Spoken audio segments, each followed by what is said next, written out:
ये एक न्यूमेरिकल है पेज नंबर 151 पे 14.4। थोड़ा सा जो उसने न्यूमेरिकल में सिचुएशन बताई है, मैंने डायग्राम बनाने की कोशिश की है, अगेन एग्जामिनर को मुतासिर करने के लिए।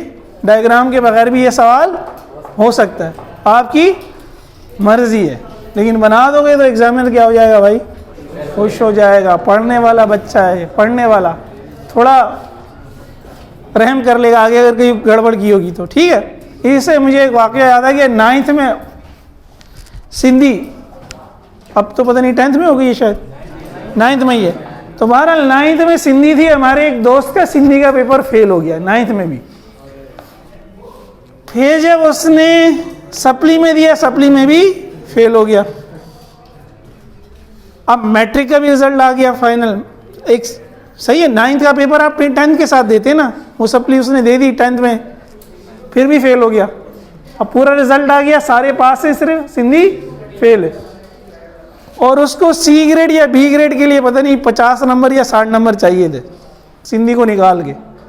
तो खैर फिर वो पेपर करने गया, उसने पेपर में लिख दिया, सर आपसे मुद्दबाना गुजारिश है कि मैं 2 दफ़ा फेल हो चुका हूँ और मुझे बी ग्रेड के लिए 50 नंबर और चाहिए, आप सिर्फ 50 नंबर दे दें।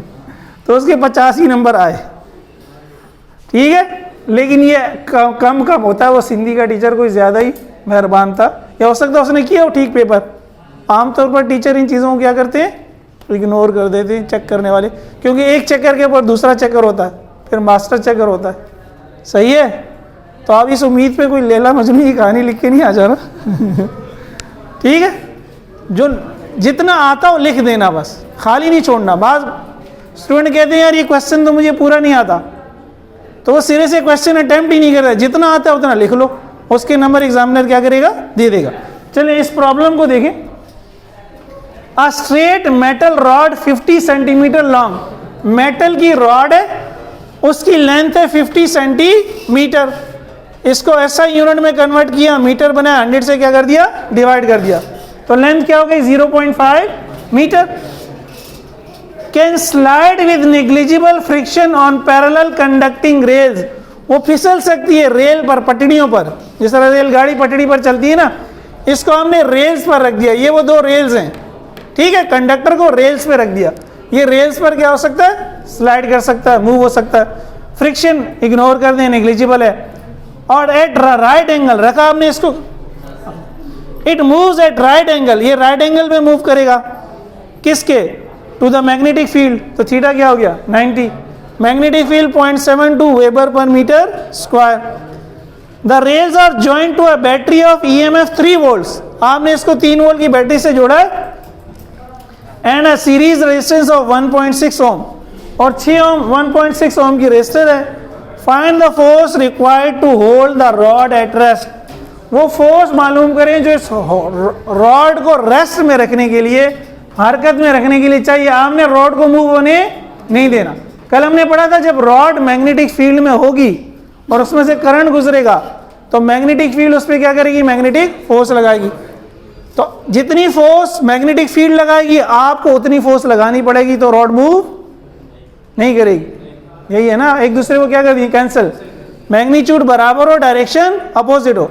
10 न्यूटन की फोर्स राइट पे भी लग रही है, 10 न्यूटन की फोर्स, तो एक दूसरे को क्या कर देंगी, कैंसिल, बॉडी मूव नहीं करेगी। तो यही सिचुएशन है। अब देखिए डायग्राम मैंने इसी हिसाब से बनाई है कि फर्ज करें फील्ड क्या है, इनटू द बोर्ड, करंट कहाँ है, ऊपर, तो ये फील्ड है, उंगलियां, ये क्या है, करंट है। तो रॉड मूव कहाँ करेगा, लेफ्ट पे, हमें फोर्स कहाँ लगानी पड़ेगी, राइट पे। इसके अपोजिट मैग्नीट्यूड क्या होना चाहिए, बराबर होना चाहिए। तो अगर ये डायग्राम बना दी फिर जुमला लिखने की जरूरत नहीं है, वरना आपको लिखना पड़ेगा कि the force will be equal in magnitude and opposite in direction to the magnetic force. फिर आप ये लिख के लिख देंगे। अभी डायग्राम बता रही है कहानी, कहते हैं ना picture worth 1000 words, picture worth. अब पिक्चर में आपने बता दिया कि हम जो फोर्स लगाएंगे वो मैग्नेटिक फोर्स के अपोजिट होगी, तो फिर सेंटेंस लिखने की जरूरत निश्ता कौन है, ठीक है। तो F बराबर FM, ये इसका फॉर्मूला है। करंट निकलेगा V/R से, ये तो चैप्टर 13 में पढ़ लिया था, बस वैल्यूज आपने पुट करके सॉल्व कर लिया। 0.675 न्यूटन। तो ये फोर्स नॉर्मली बहुत छोटी होती है। कल कोई कह रहा था सर चिपक क्यों नहीं जाते, 1 न्यूटन भी नहीं है, 1 न्यूटन भी नहीं है, बहुत छोटी फोर्स है। इसलिए अगर 2 वायर करीब रख दें, अभी हम देखते हैं, और एक दूसरे पे फोर्स लगाते हैं, लेकिन वो फोर्स क्या होती है, बहुत ही कम होती है। फिर कल एक सवाल मैंने आपसे किया था कि जब चार्ज रेस्ट में होता है तो उस पर फोर्स क्यों नहीं लगती, मूव करता है तो फोर्स लगती है। ये तमाम फील्ड्स में होता है, मैग्नेटिक फील्ड में नहीं, ग्रेविटेशनल फील्ड में भी और इलेक्ट्रिक फील्ड में भी। ये जो रॉड, ये जो मैंने स्केल पकड़ा हुआ, अभी मैं इसको छोड़ूंगा तो ये नीचे गिरेगा, क्योंकि ये ज़मीन की ग्रेविटेशनल फील्ड में, इसकी अपनी भी एक ग्रेविटेशनल फील्ड है, ज़मीन की भी एक ग्रेविटेशनल। जब ये दोनों फील्ड्स एक दूसरे से मिल रही हैं तो ज़मीन की ग्रेविटेशनल फील्ड इस पर फोर्स लगा रही है। जब आप इसको ज़मीन की ग्रेविटेशनल फील्ड से बाहर ले जाएंगे, उस वक्त इसकी फील्ड तो मौजूद है लेकिन दूसरी फील्ड मौजूद, इसलिए इस पर फोर्स नहीं लग रही। यही मसला चार्ज के साथ होता है। जब आप ये जो करंट गुजर रहा है कंडक्टर में से, इसके गिर्द तो एक मैग्नेटिक फील्ड है, लेकिन जो चार्ज आपने रेस्ट पे रख दिया, इसकी कोई मैग्नेटिक फील्ड नहीं है, इसकी मैग्नेटिक फील्ड, इस पे फोर्स नहीं लगेगी। अब जब ये चार्ज मूव होगा तो एक मैग्नेटिक फील्ड इसकी होगी, एक मैग्नेटिक फील्ड इसकी होगी, वो दोनों एक दूसरे के साथ इंटरैक्ट करेंगी, मिलेंगी, तब फोर्स लगेगी। चाहे ग्रेविटेशनल हो, चाहे इलेक्ट्रिक हो, चाहे मैग्नेटिक हो, जब 2 फील्ड्स मिलती हैं तब फोर्स लगती है, वरना तो फोर्स नहीं लगती। यही मैंने यहाँ लिख दिया, magnetic force acts when 2 magnetic fields interact with each other. Charge at rest does not produce any magnetic field, thus no force acts on it in a magnetic field। ठीक है, मूविंग चार्ज की होगी और charge at rest पे नहीं होगी।